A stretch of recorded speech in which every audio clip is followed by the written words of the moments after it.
आइलू तू गोरी बंगाल हो, बच के रह ना तो कट जाई गाल हो। छोड़ी के आइलू तू गोरी बंगाल हो, बच के रह ना तो कट जाई गाल हो।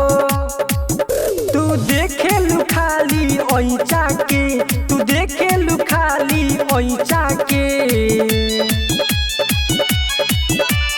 हल्का में जान ली है रे गोरियत मठिया गाँव के। हल्का में जान ली है रे छवड़ी के हर पूरा गाँव के।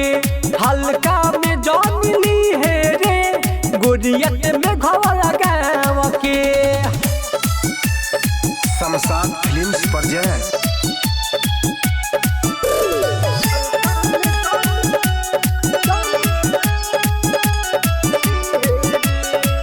खूबे बनल बाटे गोरी तोहारी बॉडी, चल राउटी पीछे खेली तो हंसे कबड्डी। बात नहीं मन बुत पछतैबू, आज के रात खूबे धन पैबू।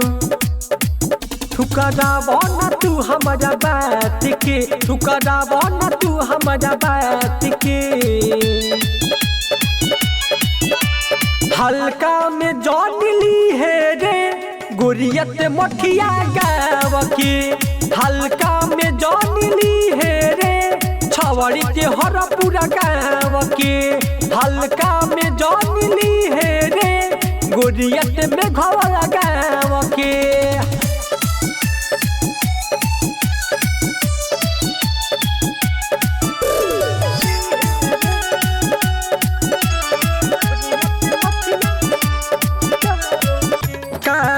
बुधन इतना जुगा के सोना हो, आब हईले लसो तकिया नमुना हो।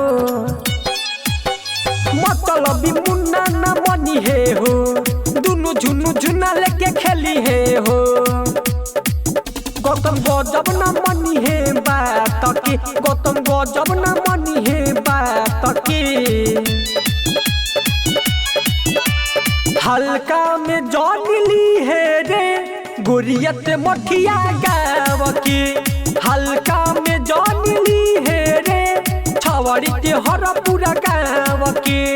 हल्का में जान ली है रे गोरियत में घोड़ा गाँव के। शमशाद रिकॉर्डिंग स्टूडियो मेघवल मठिया।